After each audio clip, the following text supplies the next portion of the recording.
Fala aí pessoal, beleza? Como é que vocês estão? Iniciando mais um acompanhamento mensal, vamos falar sobre o ITRI 11, segundo mês aqui acompanhando no canal, que é o multi-estratégia do Itaú, que é o Total Return, né? Que inclusive no mês passado não foi nenhuma análise do relatório, foi em si a questão da promessa que o Itaú deu lá no início, mas claro que ele não contava com esse cenário, mas aí eu vi que muitas pessoas que assistiram o vídeo pediram para eu continuar o acompanhamento e vou continuar, até porque esse fundo me parece ser um fundo muito interessante, inclusive até pelos preços que ele está sendo negociado hoje, beleza? Então vamos para o relatório gerencial agora de janeiro.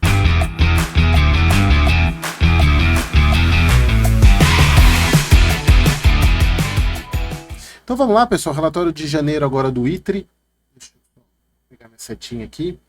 Então, como você já, agora relatório de 25, o Itaú Total Return, e aqui, pessoal, lembrem que esse Total Return que eles colocam, eles, até nas premissas que eles fizeram no IPO, o Total Return não é somente o dividendo, e também o retorno total do fundo que considera a valorização, só que é claro que o fundo desvalorizou completamente, inclusive hoje ele está com preços muito abaixo, inclusive do próprio IPO.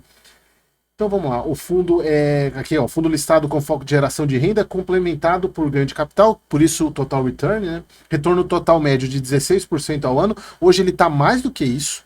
Hoje, se a gente for pegar só em termos do rendimento que ele está hoje, ele está pagando.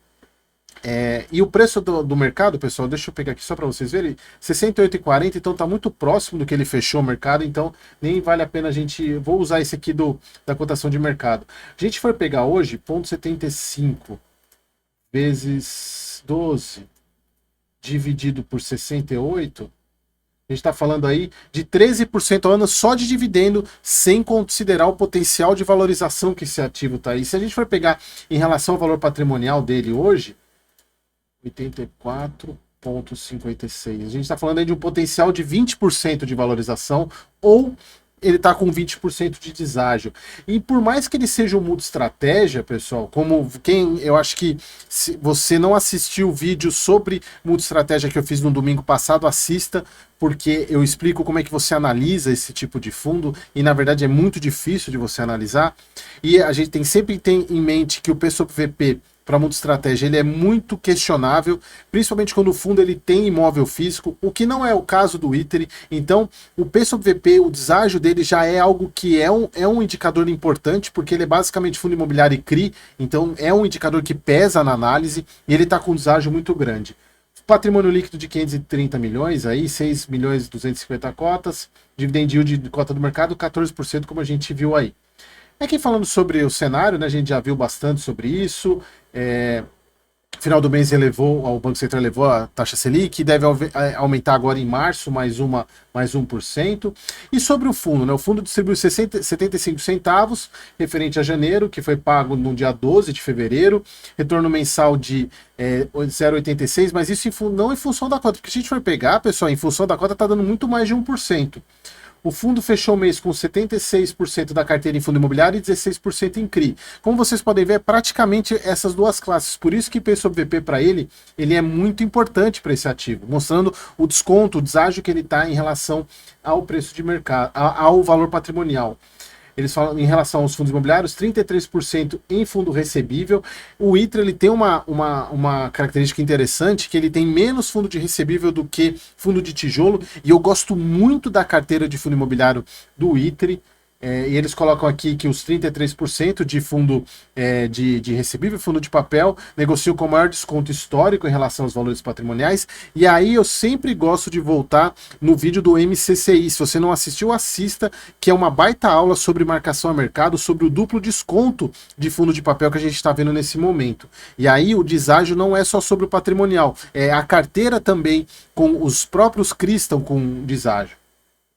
Eles falam que, na nossa visão, esses fundos de risco de crédito baixo ou moderado, com alta diversificação, eles colocam que consideram como um caráter mais defensivo aí. E falando sobre a questão de FOF multi-estratégia, né, que é a questão, o FOF, ele é o Multistratégia, nesse modelo, ele é um FOF melhorado. E aqui falando sobre o duplo desconto na questão da carteira como um todo, isso vale tanto para CRI quanto para FOF, né, para fundo imobiliário, que é o valor patrimonial do portfólio, aí no caso dos FOFs, aí você pode encarar isso como o valor dos CRIs, né, a marcação para baixo, a própria valorização da cota patrimonial do fundo, então eles consideram aqui praticamente quase 50% de valorização na cota do ativo, quando tanto os fundos dentro dele e como ele se valorizarem pelo menos para o valor patrimonial. A gente vê aqui o fundo, ele pagou 75 centavos, está dando quase 1,10% de retorno ao mês, né? Aqui 0,86 ele considera em relação ao patrimonial. Esse aqui é o que você tem comprando a cota nesse preço de R$ 68. Aqui o patrimonial, veja a queda que teve lá desde... Quase voltou para o que estava no IPO, mas aí teve um aumento, depois queda.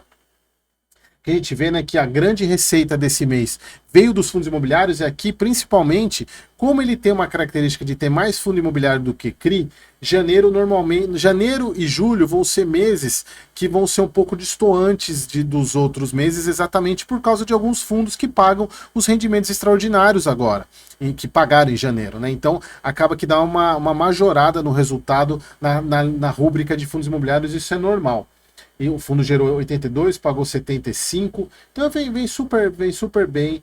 E aqui a gente vê, né, a diferença, né, para mim é um dos muitos estratégias mais descontados que a gente tem, e tem a chancela do Itaú.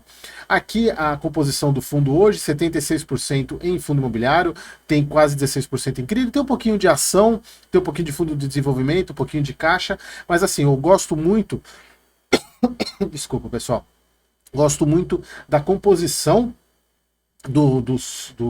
da carteira. XPML, para mim, o melhor fundo de shopping. Nem quero falar sobre o XPML, porque eu já vi gente falando tão mal dele aí que assim, chega a ser meio absurdo.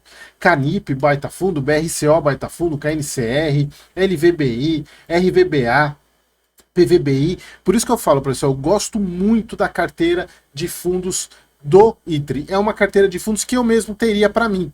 Então gosto bastante dessa posição. A gente só precisava saber qual que é o preço médio de compra deles, mas provavelmente não deve ser um preço muito, até pelo fato da valorização que ele considera aqui. Então talvez o preço médio seja um preço médio interessante desses, e é provavelmente as compras que ele fez durante esse final de ano aí.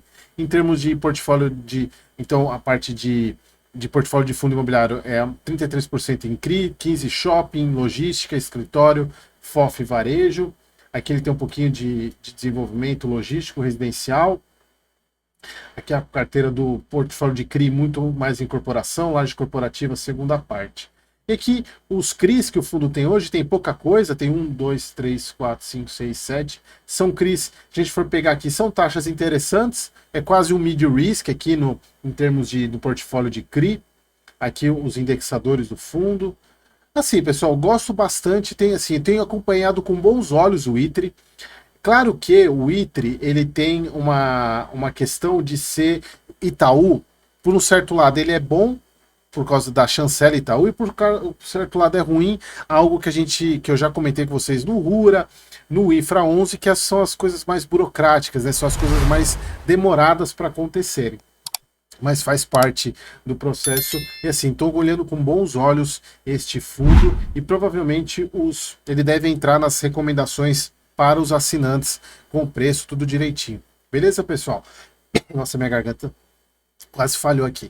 Espero que vocês tenham gostado, e até o próximo vídeo.